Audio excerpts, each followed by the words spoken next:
দর্শক গতকালকের দুটো ম্যাচ নিয়ে আগে প্রেডিক্ট করা যাচ্ছিল যে কোন টিমটি জয়লাভ করবে। ইন্ডিয়া এবং পাকিস্তানের ম্যাচে আমরা দেখেছি ইন্ডিয়া 6 উইকেটে জয়লাভ করেছে, অন্যদিকে স্কটল্যান্ড এবং ওয়েস্ট ইন্ডিজও কিন্তু 6 উইকেটেই জয়লাভ করেছে। দর্শক তবে আজকের দুটো টিম তারা আসলে তাদের প্রথম ম্যাচটিতে জয়লাভ করেছে, তাদের সেকেন্ড ম্যাচ, এবং দুটো টিমই চাইবে আজকেও জয়লাভ করতে। অন্যদিকে সাউথ আফ্রিকার কথা যদি বলি 10 উইকেটে জয়, আর আরেকটি টিমের কথা যদি বলতে হয় ইংল্যান্ড, তারা আসলে বাংলাদেশকে হারিয়েছিল 21 রানে।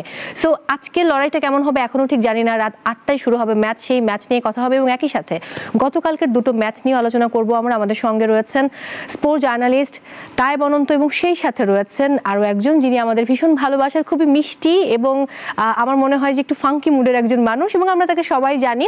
পেজের নাম তো বলতে হবে আলাদা করে, ডানা ভাই খুবই জোস এবং তার নাম কামরুন নাহার ডানা, এবং সঙ্গে আছে আমি মৌ। সবাইকে ওয়েলকাম করছি Dialog's presents Cricbuzz powered by Orix.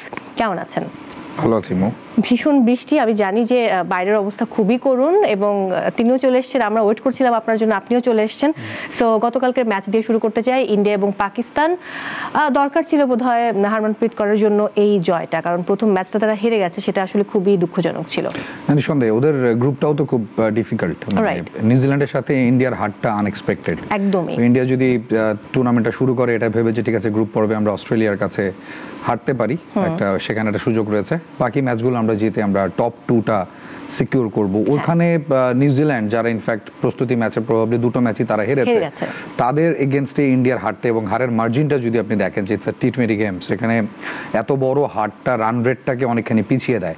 So এখন যেটা হচ্ছে ইন্ডিয়ার জন্য it's a do or die situation. অস্ট্রেলিয়াকে হারাতে হবে, তার আগে প্রত্যেকটা ম্যাচে রান রেটটাকে ওদের একটা আবার অন্যদিকে অস্ট্রেলিয়া কিন্তু 6 বারের বিশ্ব চ্যাম্পিয়ন, সো সেটাও মাথায় রাখতে হবে।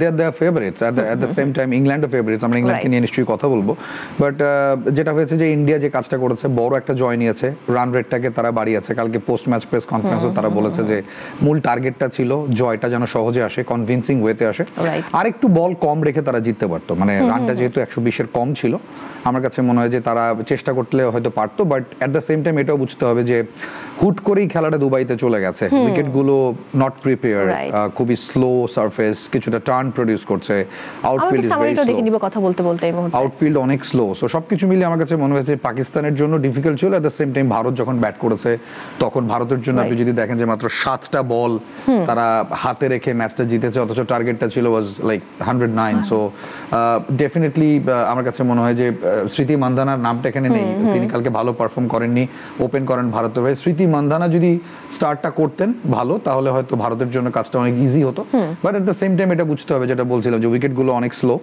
এবং এই স্লো সারফেসে অস্ট্রেলিয়ার মতো বিগ হিটাররা তারা আসলে স্ট্রাগল করছে, সেখানে আমার এশিয়ার প্লেয়াররা তো স্ট্রাগল করবেই। ডেফিনেটলি আমি প্রসঙ্গে আবার আসবো। আমি একটু ডানার কাছে যেতে চাই। ডানা, কামরুন নাহার ডানা এই নামে একজন ক্রীড়া সংগঠকের নাম রয়েছে, সো একদম হুবহু নামটা আপনারও কামরুন নাহার ডানা। আমার এটা নিয়ে আসলে খুব জানার কৌতূহল আছে আপনার কাছে। আচ্ছা, সো তার নামেই আসলে আমার পুরো নামটা রাখা। She is a badminton player, so তার পুরো নাম ছিল কামরুন নাহার ডানা। তো আমার চাচা বলি বা আমার খালু বলি, তো উনি হচ্ছে যে মতিঝিল আগে যখন স্টেডিয়ামে খেলা দেখতে যেত, সো হি থট যে তার যদি কখনো মেয়ে হয় সে নাম রাখবে কামরুন নাহার ডানা। সো আমাদের দুই ফ্যামিলিতে আসলে মেয়ে একমাত্র মেয়ে, সো আমার নামটা পুরো স্পোর্টস পার্সনের নামেই রাখা। আমার ছোট ভাইয়ের নাম হচ্ছে জিদান, ও 98-এ যখন ফ্রান্স ওয়ার্ল্ড কাপ জিতেছে। আমাদের ফ্যামিলি আসলে খুব স্পোর্টসের, সবাই হয়তো খেলাধুলায় ইনভলভ না, বাট খেলাধুলা খুব পছন্দ করে, সেই জন্য আমার চাইল্ডহুডটাও আসলে এইভাবে।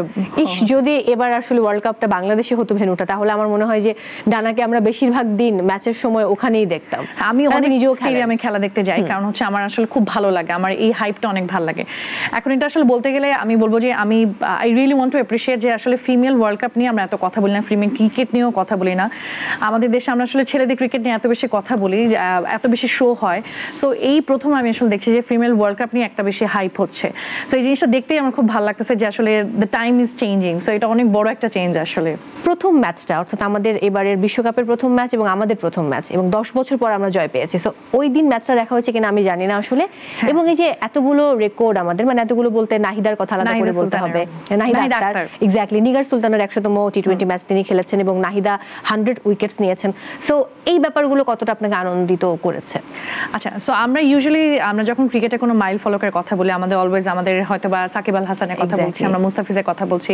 So she was the female like বা এরকম একটা ওয়ার্ল্ড কাপের মতো জায়গায় বলি বা আমরা বলি ফিমেল ওয়ার্ল্ড কাপে ফিমেল ক্রিকেটে যে তার যে একটা মাইল ফলক এবং বাংলাদেশের একটা প্লেয়ার হয়ে আমরা অনেক নিউজ আর্টিকেল দেখি বা অনেক কিছু দেখি যে how they are getting like ওইভাবে তারা ফ্যাসিলিটিটা পাচ্ছে না, ওইভাবে সুযোগটা পাচ্ছে না, কিন্তু এই জায়গা থেকে এসেও এতটা মনোবল শক্ত রেখে বা এরকম একটা কম্পিটিশনের মতো জায়গাতে তারা যে এইরকম একটা মাইল ফলক 100 উইকেট, যেটা আসলে মুখের কথা না। বিকজ আমি যখন ক্রিকেট খেলতাম আমি জানি I was never a good বলার, আমি আসলে ব্যাটসম্যান ছিলাম।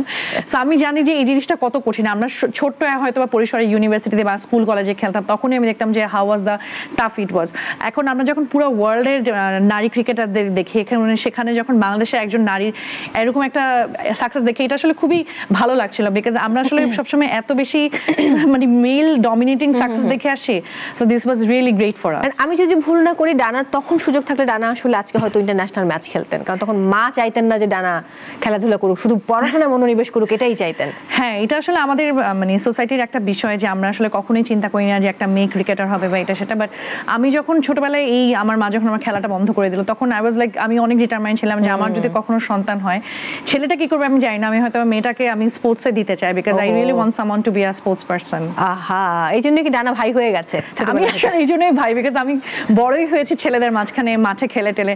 সো আমার চাইল্ডহুডটা was different than the other girls. তো এই জন্য আমার কাছে আসলে এই জিনিসটা খুব বেশি, আমাকে এই জন্য যখন স্পোর্টসে কোনো প্রোগ্রামে ডাকা হয় I am very happy. Like আমার কাছে এগুলো খুব ভালো লাগে যে এরকম একটা মাইল ফলক। তো আমাকে যখন এখান থেকে ফোন দেওয়া হলো যে ফিমেল ওয়ার্ল্ড কাপের জন্য প্রোগ্রাম হচ্ছে, তো like that's a great start. আসলে যাওয়াটা খুব দরকার, একদমই তাই। তাই ভাইয়া যদি আপনার কাছে আসি, আমি একটু বাংলাদেশ প্রসঙ্গটাকে টেনে আনতে চাই, কারণ আমরা দেখেছি ইংল্যান্ডের সঙ্গে যে ম্যাচটা আমরা হেরেছি এবং 21 রানে জয়লাভ করেছে ইংল্যান্ড, এবং সেখানে কিন্তু সোবানা মোস্তারির কথা আলাদা করে বলতে হয়। প্রথম ম্যাচেও তিনি ভালো রান করেছেন এবং পরের ম্যাচেও আমরা দেখেছি যে দারুণ একটি রান তিনি করেছেন, কিন্তু বাকিদের যে এগিয়ে আসাটা দরকার, বা নিগার সুলতানের কথা বলতে গেলে তিনি আসলে 15 রান করে থেমে গেছেন।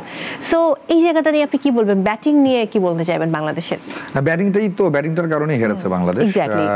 যদি ইংল্যান্ডকে বাংলাদেশ হারাতে পারতো এটা এবারে টুর্নামেন্টের সবচেয়ে বড় আপসেট হতো এবং বাংলাদেশের গ্রুপটা আসলে জমে যেত, কারণ এখানে সাউথ আফ্রিকা রয়েছে যারা লাস্টবারে ফাইনালিস্ট, ইংল্যান্ড তারা সেমিফাইনাল খেলেছে, ওয়েস্ট ইন্ডিজ রয়েছে। সো বাংলাদেশের জন্য এমনিতেও খুবই ডিফিকাল্ট এই গ্রুপ থেকে সেমিতে কোয়ালিফাই করা, যদিও ক্যাপ্টেন যাওয়ার আগে বলেছেন যে she wants to qualify for the semis, but এরকম এক্সপেকটেশন সবারই থাকে। বাস্তবতা আসলে সেটা বলে না যে আমরা 10 বছর পর স্কটল্যান্ডকে হারাবো, এরকম একটা স্বপ্ন নিয়ে আমরা গিয়েছি এবং সেটা আমরা হারিয়েছি। কিন্তু আপনি যদি দুটো ম্যাচ দেখেন, বাংলাদেশ স্কটল্যান্ড এবং বাংলাদেশ ইংল্যান্ড, তাহলে বুঝবেন যে আসলে বড় দল ছোট দল পার্থক্যটা কোথায়। কারণ বাংলাদেশের রানটাও এরকম, যেটা ইংল্যান্ড করেছে 117-18 মতোই মনে হয় স্কটল্যান্ডের সাথে তারা করেছে, স্কটল্যান্ড করেছে 101। তাদের ওই ক্যাপ্টেনই খেলেছেন 46 বা 50 রানের একটা ইনিংস এবং একটা ব্যাটারেরও হেল্প পাননি। এখানে শোবানা মোস্তারির একই জিনিসটা হয়েছে যে তিনি কারো কাছ থেকে যদি 15-16 রানের একটা ছোট্ট একটা ক্যামিও থাকতো, নিগার সুলতানা জ্যোতি আমাদের ক্যাপ্টেন যিনি 100 ম্যাচ খেলেছেন এবারের ওয়ার্ল্ড কাপের ফার্স্ট ম্যাচে, তার একটা বড় কন্ট্রিবিউশন আমরা পারিনি। এবং ইংল্যান্ড খুব মানে চতুরতার সাথে গেমটা খেলেছে, কারণ তারা জানতো ইটস এ টার্নিং উইকেট, বল ঘুরবে। তারা 4টা স্পিনার নিয়ে, একেবারে জেনুইন 4টা স্পিনার নিয়ে তারা খেলেছে। সারা খেলেছেন, এসকেলটন খেলেছেন। আমার কাছে যেটা মনে হচ্ছে যে 4টা স্পিনারের প্রেজেন্সটা বাংলাদেশকে অনেকখানি পেছনে ফেলে দিয়েছে। কারণ আপনি নর্মালি টি-20 ইন্টারন্যাশনালে কখনো দেখবেন না যে একটা দল 4টা স্পেশালি স্পিনার নিয়ে খেলছে, not even in men's cricket. So সেটা ইংল্যান্ডের একটা ভালো আমার মনে হয় যে গ্যাম্বল ছিল, যে গ্যাম্বলটা তাদের কাজে লেগেছে, কারণ এই 4টে স্পিনারই তাদেরকে ম্যাচে জিতিয়েছে। তাদের যেই পেসার ছিলেন ন্যাট, তিনি লাস্ট 8টা ম্যাচের, মানে বাংলাদেশের সাথে ম্যাচটার আগে লাস্ট 8 ম্যাচে কোনো ম্যাচেই তার বোলিং কোটা 4 ওভার বল করতে পারেননি। বাংলাদেশের এগেনস্টেও তাকে 4 ওভার বল করে দেওয়া হয়েছে এবং শি ওয়াজ ইকোনমিক্যাল। সো ওদের বোলিংটা আসলে কাজে লেগে গেছে। এবং আপনি যদি দিন শেষে দেখেন যে যেই সামান্য রানে বাংলাদেশ হেরেছে, ওটা যদি সামহাও কভার হতো তাহলে আমাদের মেয়েদের ক্রিকেটটা এই একটা স্টেপ আপ হয়ে যেত খুবই। এবং আমি ভয় পাচ্ছি যে নেক্সট যে ম্যাচ আমাদের রয়েছে 10 তারিখে, সেদিন কিন্তু ওয়েস্ট ইন্ডিজের বিপক্ষে খেলবে বাংলাদেশ। সো ওয়েস্ট ইন্ডিজ আরো স্ট্রং টিম এবং সেই সাথে মানে প্রথমবারের বিশ্ব চ্যাম্পিয়ন 2009। সো ওই জায়গা থেকে ওয়েস্ট ইন্ডিজ কিন্তু চাইবে না যে তারা ম্যাচটা আসলে হেরে যাক। সো সেটা আরো টাফ হবে। সেদিন কোন বিষয়গুলো একটু মাথায় রেখে তারপর আসলে মাঠে নামা উচিত বলে আপনি মনে করেন বাংলাদেশ? ডিপেন্ড করতেছে কোন মাঠে খেলা। যদি শারজাতে খেলাটা হয় বাংলাদেশের ওয়েস্ট ইন্ডিজের সাথে, ইটস এ বিগ গ্রাউন্ড, তাহলে তো স্পিনাররা একটু বেশি অ্যাডভান্টেজ পাবে বলে মনে করি। যদি শারজাতে খেলা হয়, ইনফ্যাক্ট দুবাইতেও স্পিনাররাই অ্যাডভান্টেজ পাচ্ছেন, বল আসলে থেমে থেমে আসে। একটা জিনিস মাথায় রাখতে হবে যে অনেক বড় একটা গ্রাউন্ডে যেটা হয় যে আপনার যখন মাসেল পাওয়ার থাকবেন, আপনি যখন উড়িয়ে খেলতে যাবেন, কারণ আপনি চিন্তা করবেন যে আপনাকে মাঠের কাভারেজটা মানে মাঠটাকে কাভার করতে হবে, বাউন্ডারি লাইনে বলটা পাঠাতে হবে। দুবাই এবং শারজাতে বাউন্ডারির আমি যদি রেশিও ধরি যে এখন পর্যন্ত যে 4টা করে খেলা হয়েছে, দুবাইতে 79টা বাউন্ডারি হয়েছে। আমি ওভার বাউন্ডারি কাউন্ট করছি না, ওভার বাউন্ডারি এমনিতেও কম হয় মেয়েদের ক্রিকেটে। বাউন্ডারি 79টা হয়েছে, শারজাতে বাউন্ডারি হয়েছে 56টা। সো 4টা ম্যাচের ক্ষেত্রে বাউন্ডারি 23টা কম হয়েছে শারজাতে। সো বোঝা যাচ্ছে যে শারজার ক্ষেত্রে বাউন্ডারি পাওয়াটাও খুব ডিফিকাল্ট। এবং অস্ট্রেলিয়া যে ম্যাচটা এখানে খেলেছে সেখানে তারা মাত্র 10টা বাউন্ডারি মেরেছে। সো বাংলাদেশকে খুবই কেয়ারফুল থাকতে হবে। আমার কাছে মনে হয় রাদার দ্যান গেটিং বাউন্ডারিজ, তারা যদি ডাবলসের দিকে মনোযোগী হয় তাহলে বাংলাদেশের রানটা বাড়বে। এবং এই ধরনের স্লো টার্নিং উইকেটে যেটা হয় যে আপনি মানে অপোনেন্ট যদি শক্তিশালী হয় তাকে হারানোর চান্সেস মিনোস টিমের ক্ষেত্রে বেড়ে যায়। সো বাংলাদেশের অবশ্যই উচিত ওয়েস্ট ইন্ডিজের এগেনস্টে একটা বড় কিছু একটা টার্গেট নিয়ে নামা। এক্স্যাক্টলি। আমি তো অন্য প্রসঙ্গে যেতে চাই।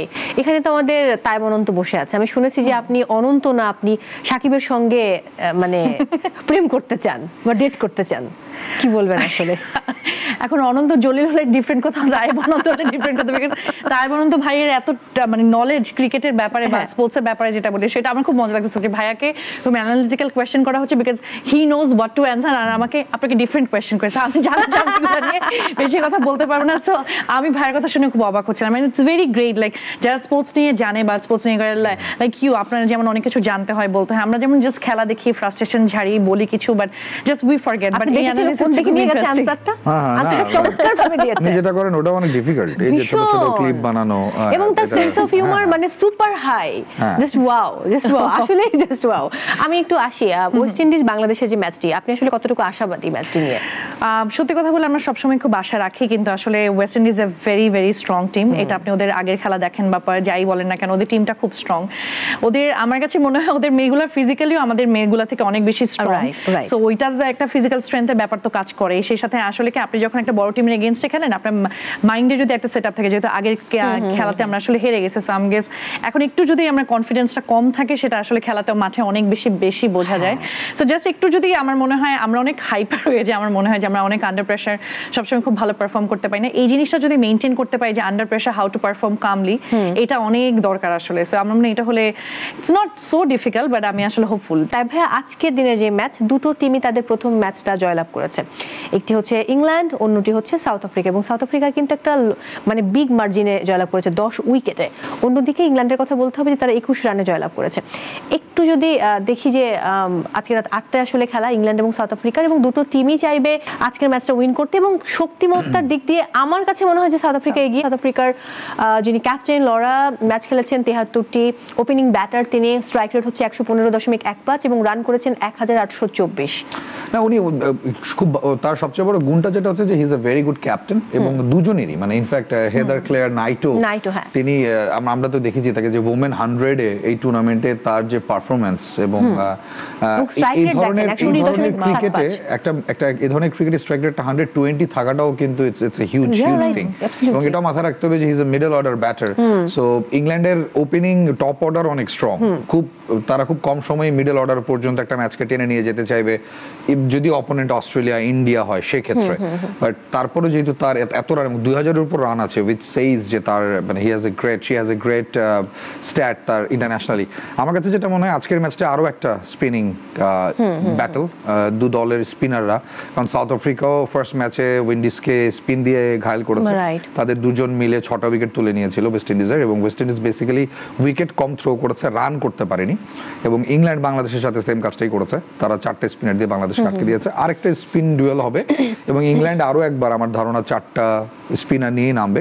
সাউথ আফ্রিকাও আনচেঞ্জড একটা টিম নিয়ে নামবে। খুবই ইম্পর্টেন্ট গেম, কারণ আজকের ম্যাচটা ডিসাইড করবে যে এই গ্রুপ থেকে আসলে কে চ্যাম্পিয়ন হতে যাচ্ছে, কে কি করবে। এবং আমার কাছে মনে হয় ইংল্যান্ড জাতিগতভাবেই তারা খুবই রিভেঞ্জফুল, এবং তারা জানে যে তারা লাস্ট ওয়ার্ল্ড কাপের ফাইনালটা তারা খেলবেই, এটা ধরে নিয়ে তারা সাউথ আফ্রিকার এগেইনস্টে খেলতে নেমেছিল। সেই ম্যাচটা তারা 6 রানে হেরে গেছে। সেই জায়গা থেকে তারা আজকে একটা ডমিনেটিং উইন তুলতে চাবে। এই ধরনের গেমে এই ধরনের উইকেট যখন অনেক বেশি বল ঘুরে থেমে থেমে আসে, আউটফিল্ড যখন অনেক স্লো, আপনি যখন একটা সুপার কাভার ড্রাইভ মারার পরেও বলটা যখন আউটফিল্ডে গিয়ে আটকে যায়, থেমে থেমে যায়, তখন আমার মনে হয় যে ইটস সেফ যে আপনি ফার্স্টে ব্যাট করেন। কারণ আপনি যদি কোনোভাবে 110-15 রানও করেন, সেটা যখন অপোনেন্টের সাথে আপনার পার্থক্যের জায়গাটা কম থাকে, সেটা ডিফেন্ড করার কাজটা ইজি হয়। রাইট, আমি একটু রানার কাছে চলে যাব। বাংলাদেশের প্রেক্ষাপটে নারীদের ক্রিকেট, এবং সেখানে কিন্তু নারীরা আসলে সমান সুযোগ সুবিধা পায় না পুরুষ দলের মতো। এই জায়গায় কি কি করার দরকার রয়েছে বলে আপনি মনে করেন, এবং কি কি হওয়া উচিত আসলে? আচ্ছা, আমাদের হচ্ছে প্রথমে যেটা হয় যে আমরা যখন ছেলেদের ক্রিকেটের কথা বলি, আমরা হচ্ছে ট্রাই করি যে বেস্ট কোচটাকে নিয়ে আসার জন্য, বেস্ট ট্রেনিংটা দেওয়ার জন্য। আমার মনে হয় আমাদের ফিমেলের ক্ষেত্রেও we have to do that. আমাদের ফ্যাসিলিটির দিক থেকেও একটু বেটার করতে হবে ওদের যেখানে ট্রেনিং করছে, বিকজ আমরা বেশ কয়েকটা আর্টিকেল যখন দেখলাম তারা খেলে আসার পরে বা উইন করার পরে, যে ওদের আসলে ট্রান্সপোর্টটা কি থাকে বা তারা কিভাবে ট্রেনিং করছে বা কি হয় না হয়, ওদের লাইফস্টাইল, ওদের জীবনযাপনের মান। এক্স্যাক্টলি। তো আমার কাছে আর ফিমেল হচ্ছে কি, এটা আসলে not being bias, but gender রেশিওটা ব্যাপার কি, আমরা হচ্ছে যে একটা ছেলে যতটা সাপোর্ট পায়, একটা মেয়ে কিন্তু ততটা সাপোর্ট পায় না, because we have to manage our family as well, like বাচ্চা কাচ্চা থাকলে এটা সেটা। সো ইন লজের সাইড থেকে এসেও আমাকে যখন একটা জায়গায় করতে হয়, সো আমার হচ্ছে অলরেডি একটা প্রেশার থাকে। সো আমাদের ওই জিনিসটাও চিন্তা করতে হবে, একটা ফিমেলকে যখন আমরা ক্রিকেটে নিচ্ছি, আমার আসলে ওকে ওই ফ্যাসিলিটিটা বা ওই বেনিফিটটা দেওয়া উচিত, সো দ্যাট তার এই মানে পার্সোনাল লাইফের ইস্যুটা যাতে না হয়, so that she can totally focus on sports.